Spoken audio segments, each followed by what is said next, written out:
Hello बच्चों, मेरा नाम है सुशील एंथोनी। मैं आपको रेस्पिरेटरी सिस्टम पढ़ा रहा हूँ और क्लास 11th का एक सब्जेक्ट है, सॉरी एक लेसन है आपकी बायोलॉजी का।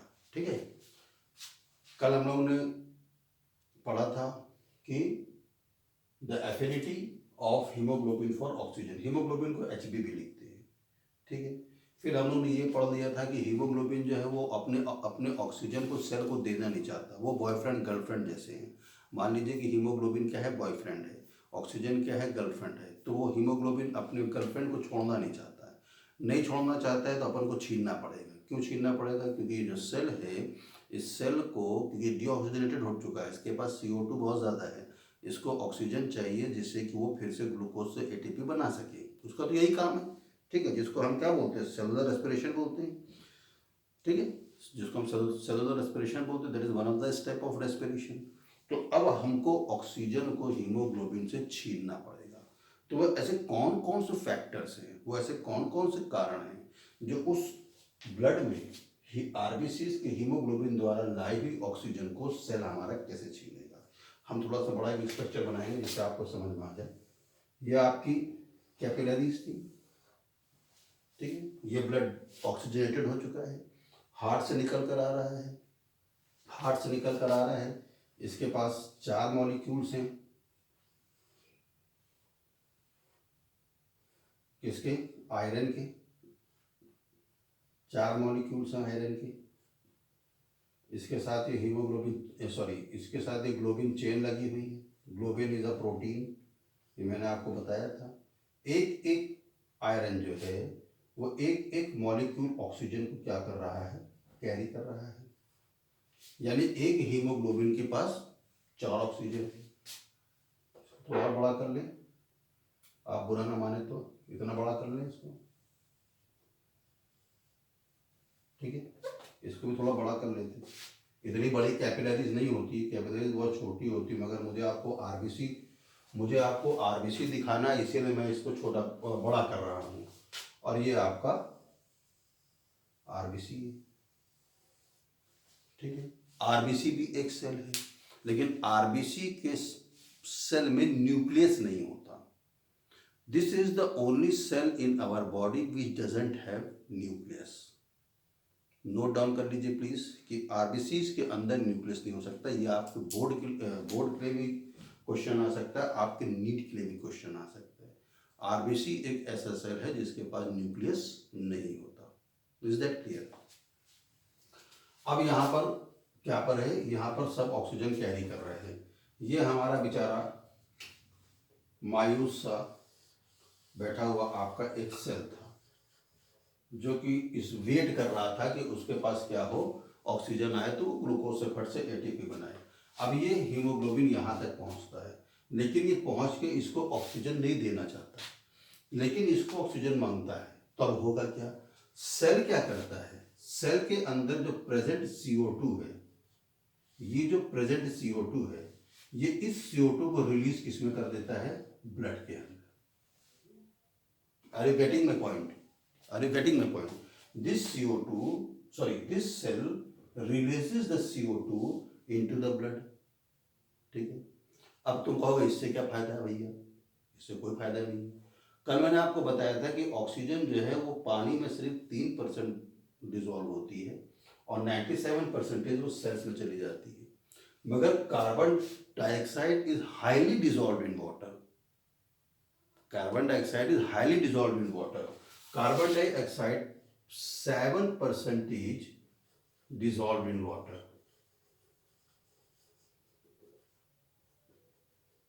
ठीक है, और 93% किसमें होती है? सेल्स में होती है।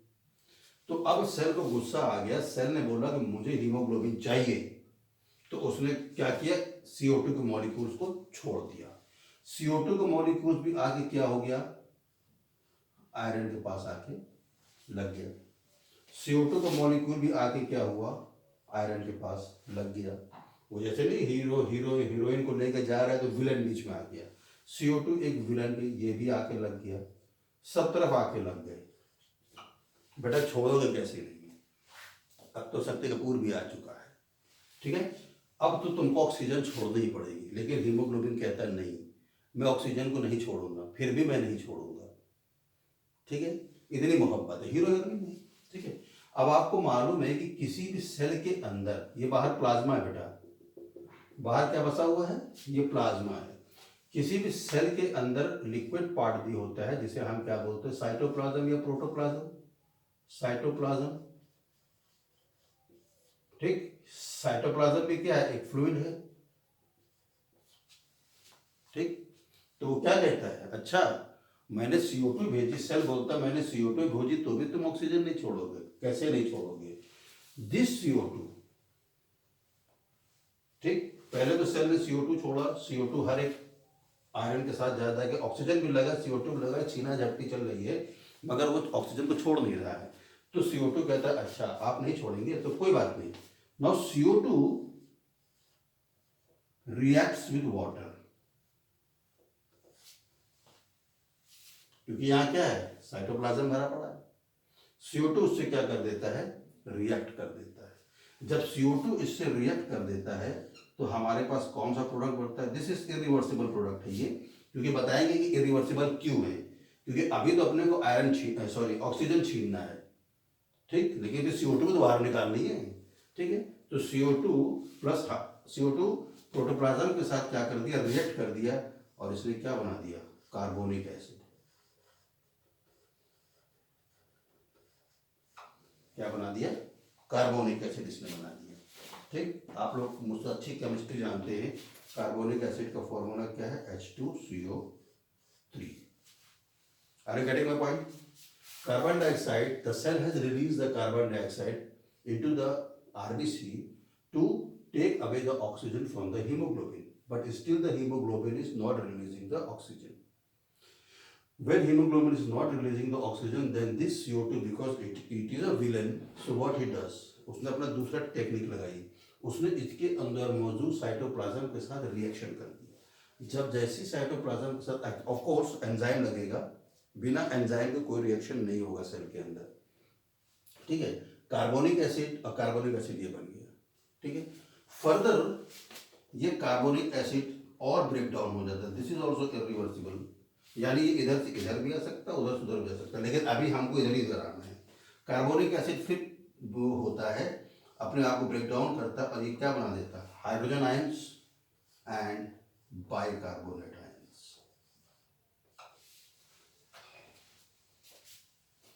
Did you got my point? Did you got my point? Haemoglobin oxygen नहीं छोड़ रहा था, सेल ने बोला हम CO2 भेज देंगे, CO2 भी जाके इस आयरन के साथ अटैच हो गया, Fe के साथ अटैच हो गया, फिर भी बोला मैं नहीं छोड़ूंगा, तो CO2 ने जो सेल के अंदर मौजूद साइटोप्लाज्म है उसके साथ क्या कर दिया, रिएक्शन कर दिया। रिएक्शन करने के बाद उसने, this is the irreversible reaction, उसने यहाँ पर क्या बना दिया, कार्बोनिक एसिड H2CO3। ठीक, फिर ये फर्दर ब्रेक डाउन हुआ, this is also irreversible reaction, उसने हाइड्रोजन आयंस और बाइकार्बोनेट आयंस बना दिए, बाइकार्बोनेट आयन के ऊपर नेगेटिव चार्ज है। ठीक है, इसको प्लीज नोट डाउन करिए।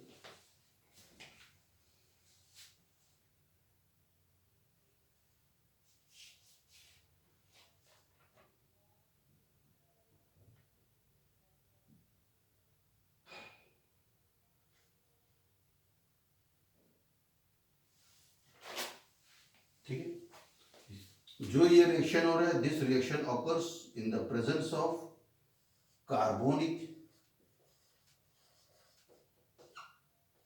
Anhydrase enzyme. ये एक केमिकल रिएक्शन है बेटा, ये एक केमिकल रिएक्शन है, ये कोई फिजिकल रिएक्शन नहीं है। आप लोग केमिस्ट्री पढ़े हैं, फिजिकल रिएक्शन क्या होता है, मैं कपड़े को लूँ और कपड़े को मैं 50 तो पीस कर दूँ कैंची से काट काट के, लेकिन वो रहा तो कपड़ा ही ना। ठीक है, अगर मान लीजिए मैंने अपनी शर्ट को 50 पीस काट दिया, तो 50 पीस काटने में वो जीन्स थोड़ी बन जाएगी, वो तो रहेगी शर्ट का ही, लेकिन बोलेगी शर्ट का टुकड़ा दिया, that is a physical reaction. मगर यहाँ पर केमिकल रिएक्शन बन रहा है, CO2 पानी के साथ in presence of carbonic anhydrase enzyme. जब एंजाइम कहीं पर भी कोई रिएक्शन करता है, that reaction is a chemical reaction. Is that clear? तो ये कार्बोनिक एनहाइड्रेज एंजाइम की प्रेजेंस में क्या बन जाता है, carbonic acid. Carbonic acid further break down हो जाता है, वो क्या बना देता है, हाइड्रोजन आयन और बाइकार्बोनेट आयन्स को बना देता है। ठीक है, इज दैट क्लियर?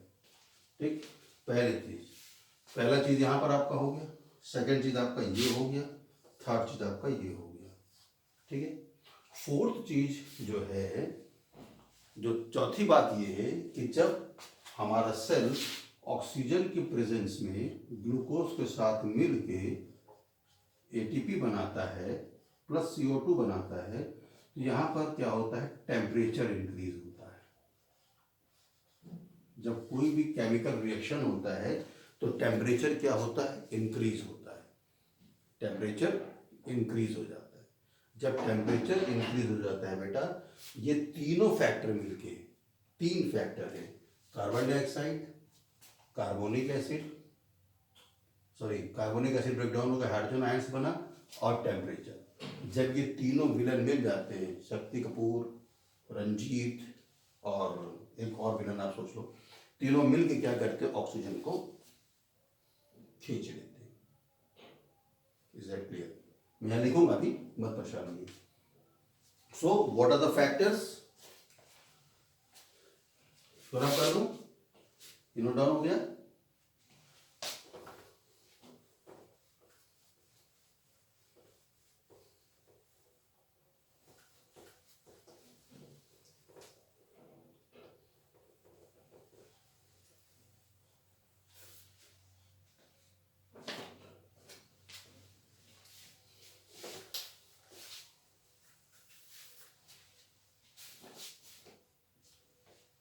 ठीक है, so the three factors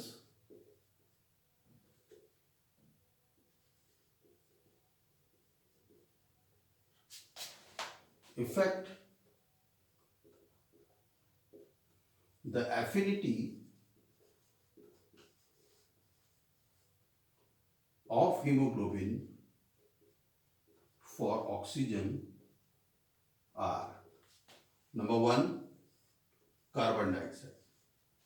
cell ने क्या किया, कार्बन डाइऑक्साइड को छोड़ दी। सेल ने कहा ले भाई कार्बन डाइऑक्साइड, बोला मैं नहीं छोड़ूंगा, कोई बात नहीं। सेकेंड फैक्टर क्या था बेटा, यहाँ CO2 ने साइटोप्लाज्म के साथ रिएक्शन कर दिया था, क्या बनाया था, carbonic acid in presence of the carbonic anhydrase, जब द एंजाइम केमिकल रिएक्शन हुआ था। फिर कार्बोनिक एसिड आगे टूट कर हाइड्रोजन आयंस और बाइकार्बोनेट आयंस में बदल गया था। हाइड्रोजन आयंस के ऊपर हमेशा पॉजिटिव रहता है, जितना हाइड्रोजन आयंस होगा उतनी एसिडिटी बढ़ती है। ठीक है, उसने क्या किया, एसिडिक मोहर बनाने की कोशिश की, तो हाइड्रोजन आयंस। ठीक है, तीसरा फैक्टर है टेम्परेचर। टेम्परेचर कैसे बढ़ गया था, आपने देखा था, सेल जब ऑक्सीजन के साथ मिलकर ग्लूकोज को बना रहा था तो वहां पर कुछ ना कुछ टेम्परेचर बढ़ता है। टेम्परेचर मतलब होता है कि एनर्जी बढ़ रही है। भाई जैसे आप बल्ब जलाते थे, बल्ब को जलाने के 10-15 मिनट बाद आप जाकर उसको छूइए, बल्ब क्या होता है, हल्का गर्म हो जाता है। जो पुराने ज़माने में लाल लाल वाले बल्ब आते थे 100-100 वॉट के, उसको आप तो ऐसे नेकेड हैंड से छू भी नहीं सकते थे। अभी तो खैर LED और ये सब चीज़ आ गई है, उसको अगर आप जाकर नेकेड हैंड छूएंगे तो फिर पकड़ सकते हैं, लेकिन फिर वो वार्म होता है।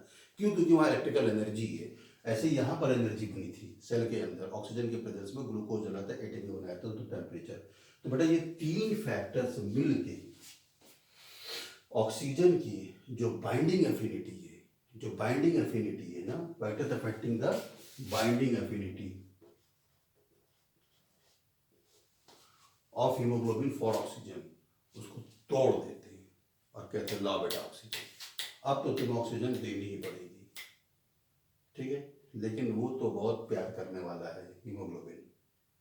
अब आप सोचोगे अब भी नहीं देगा, कह नहीं अब तो मैं दूंगा, लेकिन वो क्या करता है, oxygen always gives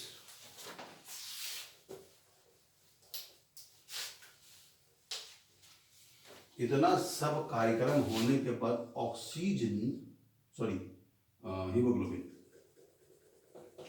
haemoglobin gives only one molecule of oxygen to the cell। देख लो कितने मोहब्बत है, कितना प्रेम, कि हीमोग्लोबिन 4 मॉलिक्यूल को लेकर चला था। इतना सब ड्रामा होने के बाद, इतनी फाइटिंग होने के बाद, कार्बन डाइऑक्साइड घुसने के बाद, हाइड्रोजन आयंस बनने के बाद, टेम्परेचर इंक्रीज होने के बाद उसने कहा अच्छा भाई ले ले, लेकिन उसने एक ही ऑक्सीजन के मॉलिक्यूल को दिया। यानी इसके पास अभी भी 3 मॉलिक्यूल्स क्या हैं, बचे हुए हैं। वो उन 3 मॉलिक्यूल्स को नहीं देगा और वो 3 मॉलिक्यूल्स पूरे बॉडी के अंदर कैरी करते चले जाएंगे, क्योंकि एक बार सेल के अंदर अगर वो एक ऑक्सीजन गया, वो ऑक्सीजन से एटीपी बनी, कार्बन डाइऑक्साइड निकला, फिर वो ब्लड में आया तो डीऑक्सीजनेटेड ब्लड हो गया ना। लेकिन वो हीमोग्लोबिन के पास अभी भी 75% मॉलिक्यूल्स ऑक्सीजन की, या आप कह सकते हैं 3 मॉलिक्यूल्स अभी भी उसके पास बचे हुए हैं। ठीक है, ये बात क्लियर होगी आपके लिए। तो यानी हम ये कह सकते हैं कि इन डीऑक्सीजनेटेड ब्लड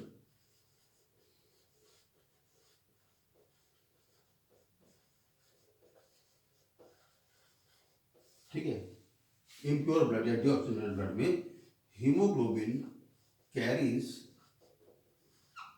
3 मॉलिक्यूल्स ऑफ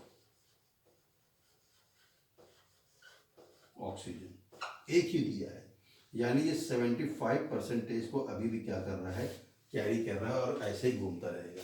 यानी कि जब ये फिर डीऑक्सीजनेटेड ब्लड इस एल्वोलाई के पास पहुंचेगा तो इस एल्वोलाई से सिर्फ अब इसको एक ही ऑक्सीजन मॉलिक्यूल चाहिए, क्योंकि 3 तो इसके पास ऑलरेडी है ही नहीं। उसने तो एक ही इतनी लाइफ बढ़ा, इतनी क्लाइमेक्स में फाइट में उसने एक ही ऑक्सीजन तो दी थी, 3 वो कैरी करके फिर पहुंच गया लंग्स के पास, फिर बोला ला भैया, ठीक है, और फिर उसने एक ऑक्सीजन को कैरी करके चला गया। ये प्रोसेस रेगुलर क्या होता रहता है बेटा, चलता रहता है। तो देयर आर द 3 फैक्टर्स, ठीक है, कार्बन डाइऑक्साइड खुद, हाइड्रोजन आयंस एंड टेम्परेचर। ये तीनों मिल के क्या करते हैं, हीमोग्लोबिन की बाइंडिंग एफिनिटी को क्या करते हैं, इफेक्ट करते हैं। इस पूरे इफेक्ट को हम बोलते हैं Bohr effect. all this effect is called Bohr effect.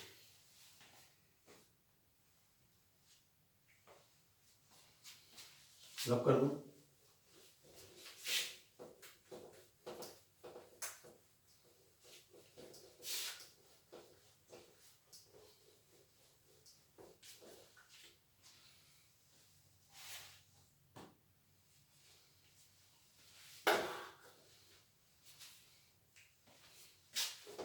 Sorry बेटा, मेरा बोर्ड गीला हो जा रहा है, ठीक है। इस पूरे इफेक्ट को हम क्या बोलते हैं, Bohr effect.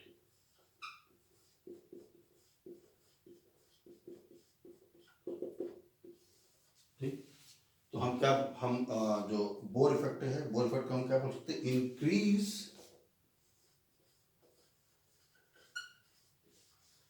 concentration of carbon dioxide and hydrogen ions, decrease the binding affinity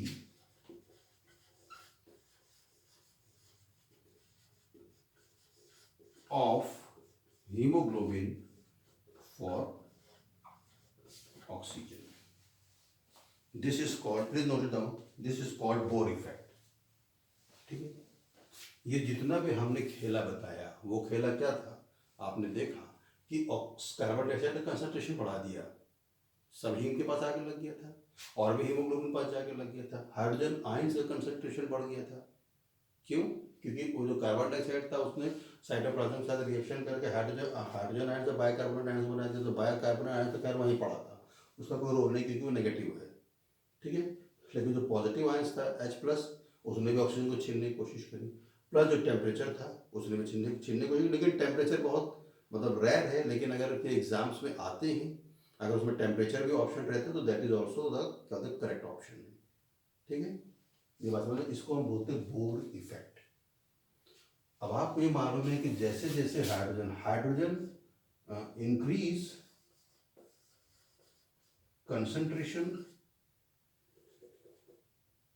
of hydrogen ions decreases the pH. PH आप जानते हैं, पावर हाइड्रोजन, आपने 9, 10, 11, 12 सब में पढ़ा होगा। ठीक है, जैसे जैसे हाइड्रोजन आयंस बढ़ता है बेटा, पीएच क्या हो जाता है, डिक्रीज हो जाता है। ये पीएच स्केल है, आपको मालूम है, यहाँ पे न्यूट्रल होता है, यहाँ 6 है, यहाँ सॉरी ये 7 है, 6, 5, 4, 3, 2, 1, 0। ठीक है, फिर यहाँ पर ये क्या है, 8, 9, 10, 11, 12, 13 और 14। 7 से ऊपर जितने भी आते हैं ये क्या है, एल्कलीन है या बेसिक है। यहाँ पर जितने भी आते हैं, 7 से जितने भी नीचे जाते हैं वो क्या है, एसिडिक है। और 7 तो क्या न्यूट्रल है, ये 7 तो न्यूट्रल है ये।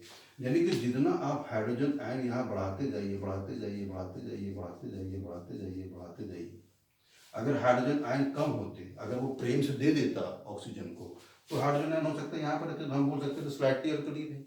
लेकिन हाइड्रोजन आयन बढ़ता जा रहा है, बढ़ता जा रहा है, यानी ये स्केल इधर घिसकती जा रही है, घिसकती जा रही है, घिसकती जा रही है। तो increase concentration of hydrogen ions, जितना हाइड्रोजन आयन का कंसंट्रेशन बढ़ेगा, पीएच को वो क्या बनाता जाएगा, कम करता जाएगा, यानी पीएच क्या हो जाएगा, एसिडिक होता चला जाएगा। समझ गए? तो ये है कहानी।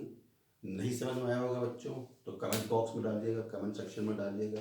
कुछ क्वेश्चन आपके मन में ऐसा जाग रहा हो कि मुझे इसके बियॉन्ड जाके पूछना है, क्योंकि जो बच्चे डॉक्टर बनने का ख्वाब देख रहे हैं, नीट की तैयारी को करने को चाह रहे हैं, उनके मन में कई सारे सवाल, कई सारे प्रश्न उठते हैं। अगर आपको लग रहा है कि हमको इसको बियॉन्ड में जाके कुछ पूछना है, तो आप प्लीज़ क्वेश्चन को कमेंट बॉक्स में डाल दीजिएगा, मैं पूरी कोशिश करूँगा उसका आंसर देने की। फिर से रिक्वेस्ट है, क्योंकि this is free of cost, और ये उन बच्चों के लिए है जो फीस को अफोर्ड नहीं कर पाते हैं बड़े बड़े कोचिंग इंस्टीट्यूट्स में जाके, क्योंकि इतना डिटेल पढ़ाने के लिए आपको बड़े बड़े कोचिंग इंस्टीट्यूट चाहिए, क्योंकि स्कूल के टीचर्स भी जो होते हैं वो आपको इतना डिटेल नहीं पढ़ाते, क्योंकि सिलेबस ही नहीं कंप्लीट हो पाता है, इतनी सारी एक्स्ट्रा एक्टिविटीज़ होती हैं। और जब से ये कोरोना पैंडेमिक चला हुआ तब से आपको ऑनलाइन क्लासेस करनी पड़ रही हैं। ऑनलाइन क्लासेस में परेशानी ये हो रही है कि आपको आधा घंटा, पौन घंटे का लेक्चर होता है। टीचर्स, स्कूल टीचर्स अपनी ड्यूटी करके चले जाते हैं। आपके लिए आखिरी सहारा बचता है कोचिंग इंस्टीट्यूट, जो आपको एक एक लाइन को इतना बाइफरकेट करके, इतना आपको एक्सप्लेन करके बताएं। उसके लिए आप बड़े बड़े कोचिंग्स को जाते हैं, बड़े बड़े कोचिंग्स या आप ट्यूटर्स को पकड़ते हैं जो आपसे ज़्यादा पैसा लेते हैं। लेकिन ये फ्री ऑफ कॉस्ट है। मुझे उम्मीद है कि आपको समझ में आता है। I hope you are understanding all this things. अगर आप समझ रहे हैं, आपको लग रहा है, तो आप इसको अपने दोस्तों के साथ जो नहीं अफोर्ड कर सकते वो उसको उनको शेयर कर सकते हैं। मुझे मालूम है कुछ बच्चे यूपी बोर्ड के भी पढ़ते हैं क्योंकि एनसीईआरटी का सिलेबस है, लेकिन बेटा नीट की परीक्षाओं के लिए आपको एनसीईआरटी के सिलेबस को फॉलो करना बहुत ज़रूरी है। ठीक है, यूपी बोर्ड के बच्चे हैं जिनको समझने में मुश्किल जा रही है, लेकिन वो भी केमिस्ट्री, फिजिक्स और वो सारी चीज़ों को पढ़ते ही हैं। कुछ ऐसे टर्म्स हैं जो हिंदी में लिखे होते हैं उसको यहाँ पर इंग्लिश में लिख रहे हैं। थोड़ी मेहनत करिए, प्रयास करिए, कोशिश करिए। मैं लेक्चर को हिंदी में ही बोलने की कोशिश करूँगा, लेकिन टर्मिनोलॉजी को हिंदी में नहीं लिख सकते। ठीक है, तो ऐसे बच्चों को भी शेयर करिए, लाइक कर दीजिए, सब्सक्राइब कर दीजिए। ठीक है, it is my request. So thank you. कल हम पढ़ेंगे ऑक्सीजन डिसोसिएशन कर्व, और आपको बताएंगे, आपके एनसीईआरटी में दिया है कि वो कर्व जो है उसको हम सिग्मॉइड कर्व बोलते हैं, वो ऐसा क्यों होता है। ओके।